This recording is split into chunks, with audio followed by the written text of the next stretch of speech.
Salut à tous et bienvenue sur la chaîne. Aujourd'hui, on ne va pas juste parler de Five Nights at Freddy's, on va plonger ensemble dans une véritable enquête.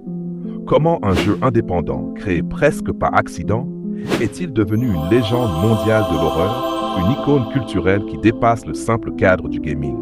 C'est une histoire faite d'échecs, de créativité, de mystère et d'une communauté absolument unique. Installez-vous, accrochez-vous, car nous allons remonter le fil de ce puzzle cauchemardesque. Tout commence bien avant Freddy, Foxy ou Bonnie. Pour comprendre FNAF, il faut connaître son créateur, Scott Cawthon. Scott, à l'origine, n'avait rien d'un maître de l'horreur. Il développait des jeux très modestes, souvent inspirés de ses convictions personnelles, parfois même avec une orientation religieuse. On est loin des pizzerias hantées et des jumpscares.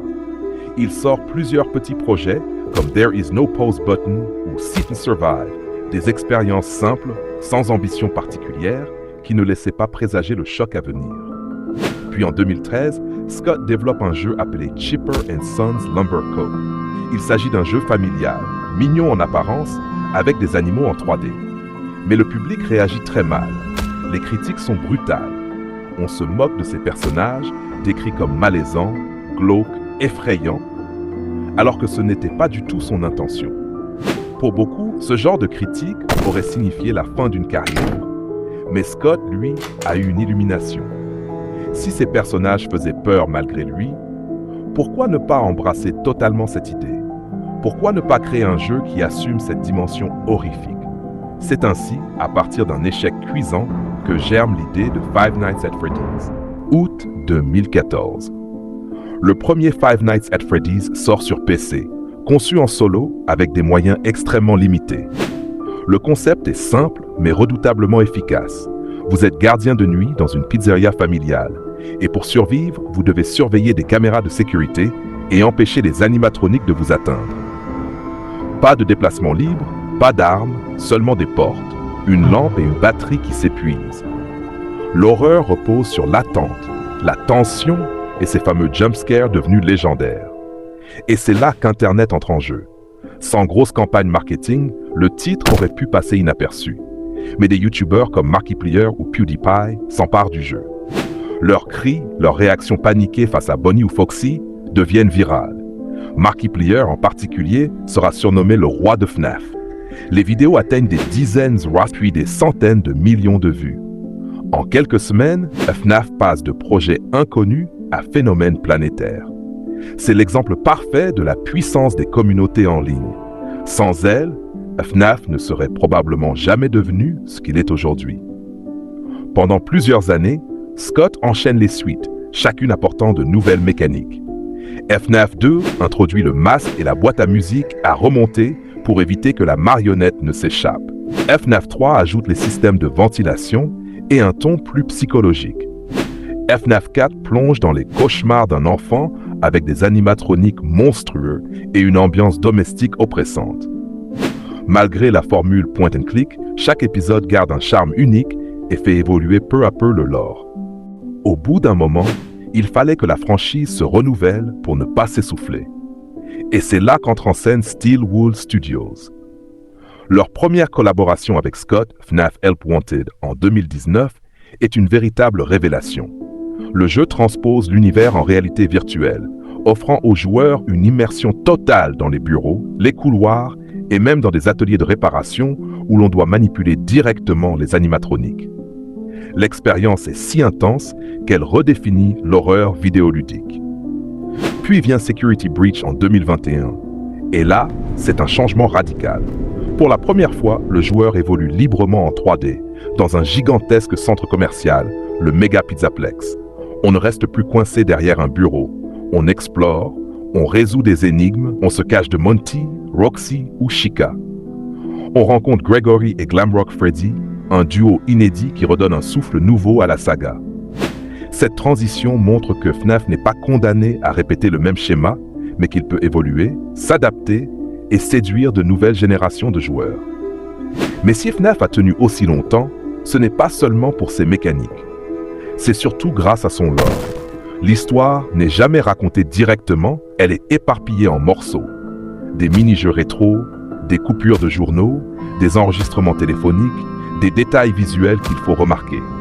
Rien n'est donné clairement et c'est aux joueurs de faire le puzzle. Et quel puzzle! On y découvre la tragédie de la famille Afton, les enfants disparus, les esprits piégés dans les animatroniques et des événements comme la fameuse morsure de 87 qui a alimenté des débats sans fin. Cette narration éclatée a transformé chaque sortie de jeu en véritable chasse aux indices et les fans sont devenus de véritables enquêteurs, décortiquant le moindre pixel à la recherche d'un secret. Cette passion ne s'arrête pas à analyser le lore.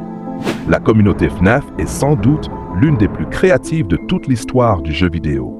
Très vite, les fans ne se sont pas contentés de jouer. Ils ont commencé à créer. Des milliers de fanarts inondent Internet, allant de simples croquis à de véritables peintures numériques dignes de professionnels. Des animateurs ont consacré des mois entiers à réaliser des courts-métrages complets, parfois de qualité quasi cinématographique, qui réinterprètent l'univers ou inventent des histoires alternatives autour des animatroniques. Et puis, il y a la musique. YouTube regorge de chansons créées spécialement pour FNAF. Certaines racontent l'histoire des enfants disparus, d'autres adoptent le point de vue des animatroniques et certaines sont devenues si populaires qu'elles comptabilisent des centaines de millions de vues. La communauté a donné une voix et une âme aux personnages, là où le jeu ne faisait que semer des indices. Mais le plus impressionnant, ce sont les fangames. Des créateurs indépendants, inspirés par Scott, ont conçu leur propre jeu entier, avec leurs mécaniques, leurs personnages et leur lore. Des titres comme The Joy of Creation, qui plongent le joueur dans une horreur libre et plus réaliste, ou Pop Goes et Five Nights at Candy's sont devenus de véritables références, à tel point que beaucoup de nouveaux venus dans la communauté croient parfois que ce sont des jeux officiels. Scott, au lieu de rejeter cette créativité, l'a encouragée, affirmant que les fans participaient activement à faire vivre et évoluer FNAF. Aujourd'hui, Five Nights at Freddy's n'est plus seulement une série de jeux vidéo. C'est un véritable empire multimédia. On compte 13 jeux canoniques, des dizaines de spin-offs comme FNAF World et une saga littéraire colossale avec plus de 32 romans et guides. Des trilogies comme The Silver Eyes ont même inspiré une partie du film, tandis que les anthologies Fazbear Frights et Tales from the Pizzaplex explorent des histoires parallèles, enrichissant encore le lore. En 2023, le film Five Nights at Freddy's sort au cinéma et devient un énorme succès, rapportant plus de 287 millions de dollars dans le monde avec un budget relativement modeste. Une suite est déjà confirmée pour décembre prochain. FNAF s'invite également dans d'autres univers, avec des crossovers comme Dead by Daylight, où Springtrap devient un personnage jouable, et même des collaborations surprenantes avec des marques comme Fanta. Sans oublier les produits dérivés, peluches, figurines Funko Pop, jeux de société, comics, vêtements, et même une maison hantée immersive chez Universal Studios. La franchise dépasse largement le cadre du jeu pour toucher la pop culture dans son ensemble. En somme, Five Nights at Freddy's est une leçon de persévérance et de génie créatif.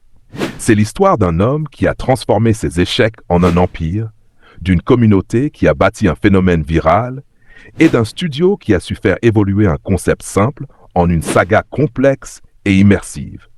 Le lore de FNAF n'est pas qu'une histoire d'horreur.